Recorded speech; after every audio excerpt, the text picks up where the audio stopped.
Salut! On y va pour la 5e et dernière soirée des auditions à l'aveugle de La Voix.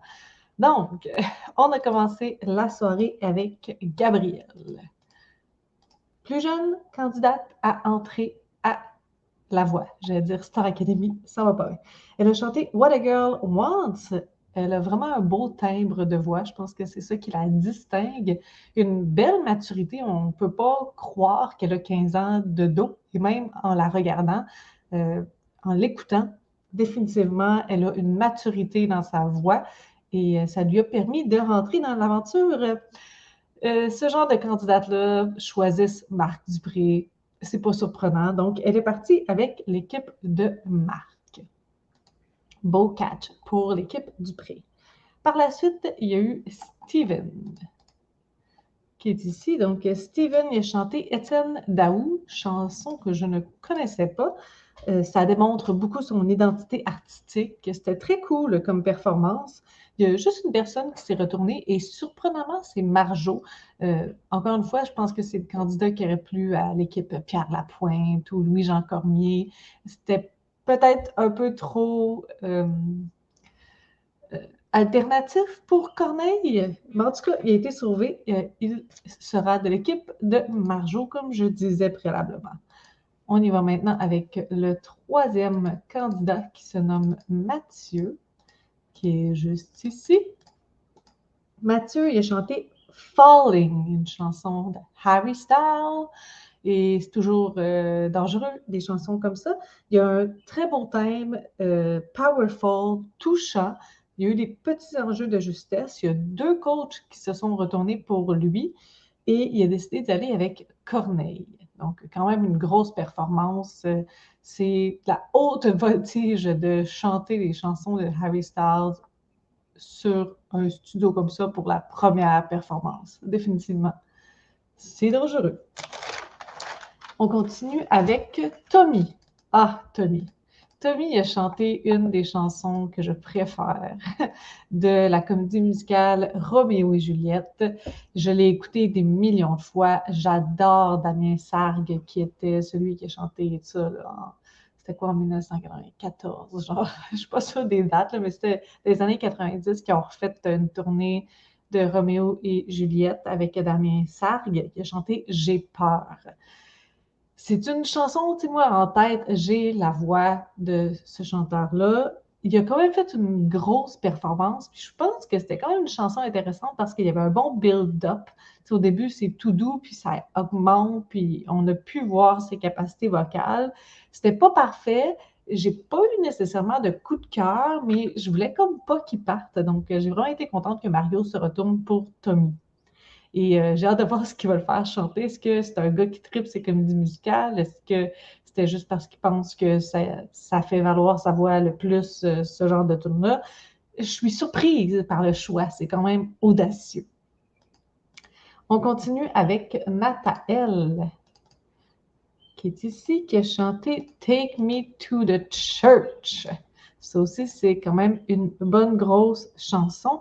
On peut entendre qu'il y a quand même un thème de voix assez particulier. C'est une chanson casse-cou, casse-gueule, malgré tout. Il y a 2 personnes qui se sont retournées pour lui. Marc, surprenamment, Marc. Et il a décidé d'aller avec Marc. Connaissant les goûts de ce coach-là pour les grandes voix powerful féminines, malheureusement, je doute de la pérennité de Nathael à long terme, mais tout est possible. C'est ça le désavantage avec Marc, je pense, c'est qu'on sait quel genre de voix il tripe et quel genre de voix se rend loin avec lui, comparativement aux autres candidats, aux autres coachs, pardon, qu'on ne sait pas. Fait que c'est plus risqué d'aller avec Marc lorsqu'on ne fit pas exactement dans le créneau qu'il préfère. Toujours dans les candidats qui ont été sélectionnés, on va y aller avec Christopher. Je ne me souviens plus s'il dit à l'anglaise ou plus en français. Il a chanté This Is Me. Ça, c'est une chanson pour moi qui me donne des frissons, mais lui, il m'en a donné. J'ai eu des frissons, j'ai trouvé ça touchant. Qu'est-ce que j'ai marqué? Les enjeux, les petits enjeux de justesse. C'est quand même une grosse toune. Je voulais pas non plus qu'il parte, même si c'était pas une performance qui me renversait. Je pense que ce candidat-là a beaucoup de potentiel. Il s'en va avec Marjo. Ça, c'est quand même un drôle de match à suivre pour voir qu'est-ce qu'elle va y faire chanter. Donc, il y a juste Marjo qui s'est retournée pour lui. Donc, il n'y avait pas le choix d'y aller avec elle. La prochaine candidate, c'est Mélodie Jade.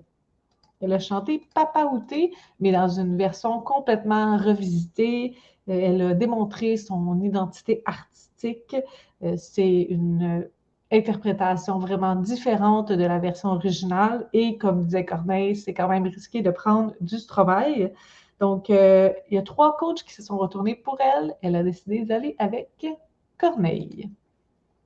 Par la suite, on a Audrey, qui est l'exemple par excellence d'une powerhouse. Des voix ultra fortes, ultra solides qui sont énormes. Elle a chanté The Best. Donc, elle a décidé d'aller avec Marjo. Il y a 3 coachs qui s'étaient retournés pour elle. Après Audrey, il y a eu Darren. Où est-ce que je suis rendue? Oui, ici. Darren, c'est la rockstar. Tu sais, toutes les grands bands qui ont des chanteurs étoiles. En tout cas, me faisait vraiment penser cette vibe un peu. J'ai Headley dans la tête, là, mais c'est pas un band qui a beaucoup de prestige ces derniers temps parce que le chanteur, il est dans la boîte. Il a fait des trucs vraiment inacceptables. Donc, je veux pas le comparer au chanteur de Headley, mais on dirait qu'il me donnait ce genre de vibe de chanteur explosif, excentrique, très cool. Il a chanté Uptown Funk, qui est une chanson très cool. On a pu voir à quel point il est showman. Ça aurait pu être dangereux parce que c'est pas une chanson qui... Ben, ça démontre un petit peu vocalement, mais pas énormément. Ça démontre plus que tu peux faire lever la scène, le public et tout. Donc, il y a 2 coachs qui se sont retournés pour lui. Il a décidé d'aller avec Marc. Encore une fois, c'est pas le type de candidat que Marc emmène très loin habituellement. On verra. On continue. Donc, il n'en reste pas beaucoup. Ah ouais, c'est ça. Il en reste un dernier qui était le dernier candidat de Mario. Mario, il a vécu le syndrome du dernier coach, dans le sens qu'il cherchait tout le temps la perle rare, alors qu'il y a eu beaucoup de candidats qui auraient choisi si on n'était pas à la fin de son équipe, si on avait été au début, ils les auraient pris, même si ce n'était pas parfait, même s'il y avait des petites choses.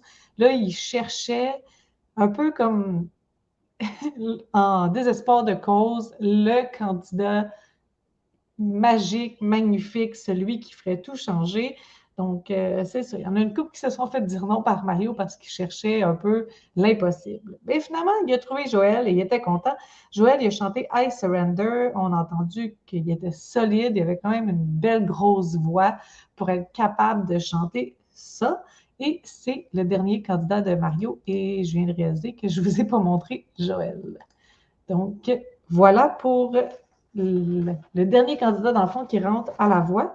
Là, cette fois-ci, la voix, ils n'ont pas mis tous les candidats pas choisis ensemble, mais ils les ont mis sans nécessairement dire c'est qui.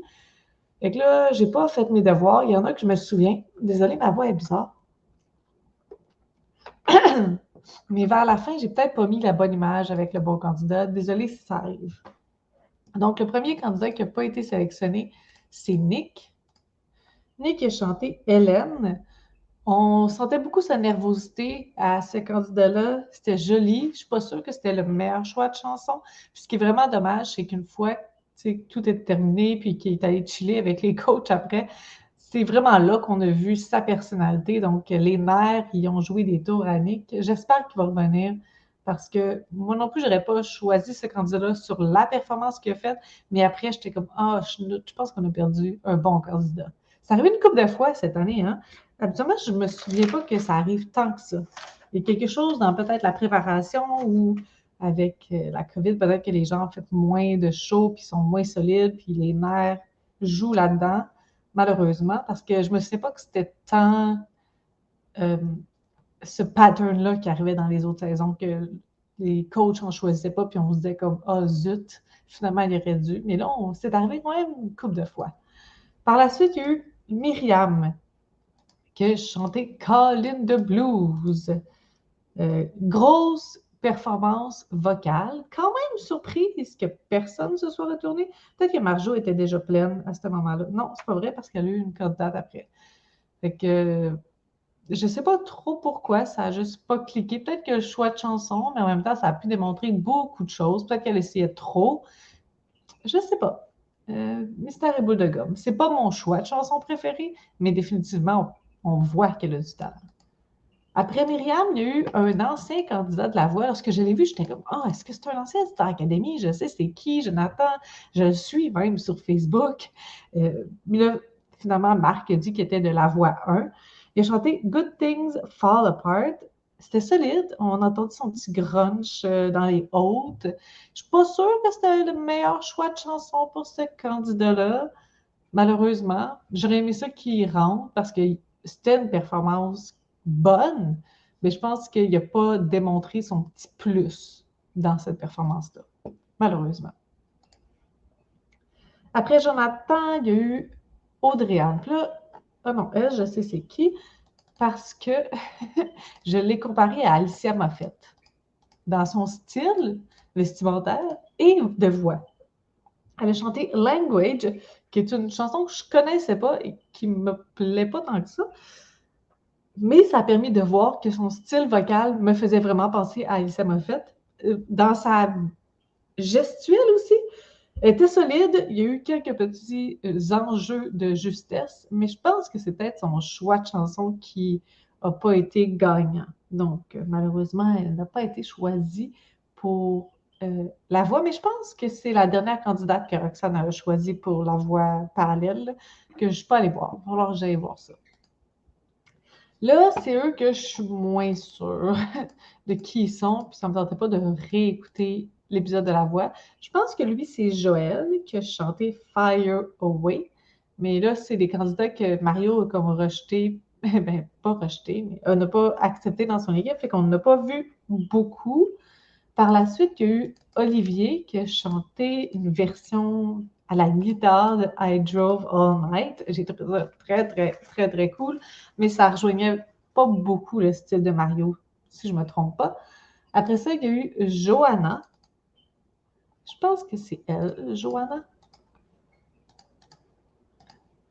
qui a chanté Nous deux contre le reste du monde.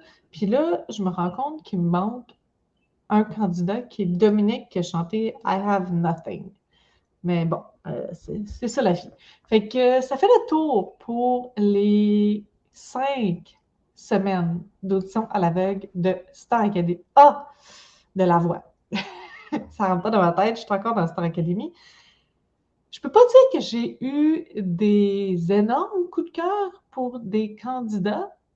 Je vois qu'il y a du talent. J'espère me faire renverser puis voir des performances mémorables au duel. Parce que oui, on a eu des bonnes performances. On a eu des performances très cool, des trucs qui se distinguaient, mais il n'y a pas énormément de performances actuellement qui me renversent et dont je me souviens. C'est des performances d'audition à l'aveugle, même Simon Morin, lorsqu'il avait chanté sa chanson, comme je vous disais, de Travis. J'avais regardé son nom de famille, puis je l'ai encore oublié. Tu sais, des performances d'audition à l'aveugle que tu te dis, là, waouh, comme ça, c'est le prochain ou la prochaine gagnante. Il y a eu Sophie avec l'oiseau, qui a été quand même assez bouleversante. Puis il y en a eu des performances, tu sais, très touchantes, mais on dirait que je ne sais pas ce que ça veut dire pour la suite. On dirait que dans ma tête, il n'y a pas de garantie que la suite va être aussi forte. On dirait que je ne suis pas certaine encore. Donc, ça veut dire que je vais être peut-être agréablement surprise à suivre. Fait que ça vous tente, vous pouvez m'écrire le candidat ou la candidate que vous avez préféré de toutes les auditions à l'aveugle. Je voulais parler aussi des coachs. Je pense que l'équipe de Corneille, c'est la plus forte. On l'a ici. Elle va-tu être grosse? Je pense pas. Oui, c'est ça, comme tout de suite. Je pense que l'équipe de Corneille, c'est la plus forte. Marjo, elle a vraiment un style très éclectique dans son équipe. Puis il y a beaucoup de candidats qui ont été choisis un peu par dépit, là, je sentais qu'elle avait quand même un grand cœur puis qu'elle ne voulait pas les laisser partir. Elle aurait pris tous ceux qu'on disait non. Tu sais, j'ai l'impression que c'était un peu la sauveuse. Puis parfois, j'étais contente qu'elle soit la sauveuse parce qu'il y a des candidats que je ne voulais pas je voulais pas voir partir, même si je comprenais que ce n'était pas 4 personnes qui se retournent pour eux. Il y a Marc. Ouais, définitivement, c'est pas gros, là. J'aurais dû prendre des plus grosses versions parce que même moi, je ne peux pas voir grand-chose sur ces images-là. L'équipe de Marc. Ouais, fait que, il y a quand même des candidats intéressants. Adam, je l'avais beaucoup aimé. Puis l'équipe de Mario. Mais ça va dépendre de plein de choses, de comment les coachs font leurs équipes, leurs duels et tout. On a eu des bonnes grosses performances là-dedans à suivre de comment ils vont être coachés. Donc, je m'arrête là. Puis, ben, on se parle la semaine prochaine pour les duels. Bye là!